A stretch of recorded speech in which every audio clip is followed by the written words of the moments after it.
ছোট্ট করে ঘরের এই রান্নার জায়গাটা এত টাকা দিয়ে রং করেও কেন আমাকে এভাবে গোবর দিয়ে লেপে মুছে ফেলতে হচ্ছে?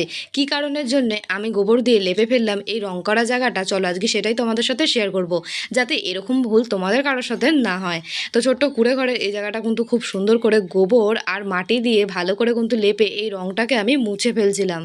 যদিও বা আমার এখানটায় একদম মাটি আর গোবর দিয়ে লেপতে একদমই ভালো লাগছে না, কারণ অনেক টাকা খরচা করে সেই জায়গাটা কিন্তু আমি রং করেছিলাম। আর তোমরাই বলো, রং করা জায়গা কত সুন্দর লাগে দেখতে, আর এরকম গোবর আর মাটি দিয়ে কেউ কি মুছে ফেলে সহজে? কোনো না কোনো নিশ্চয়ই সমস্যা তো হয়েছে, যার জন্য কিন্তু আমি এই জায়গাটা মুছে ফেলছি। তো কী কারণের জন্য মুছলাম সেটা তো আমি তোমাদেরকে বলবোই। তার আগে চলো তোমাদের মিষ্টি একটা ছোট্ট কমেন্ট বলি। খুব সুন্দর হয়েছে বোন, পাশে থেকো।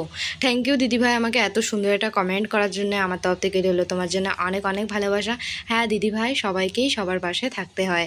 অসংখ্য ধন্যবাদ তোমাকে এত সুন্দর একটা কমেন্ট করার জন্যে। নেক্সট বার তুমি তোমার নামটা বলো দিদিভাই।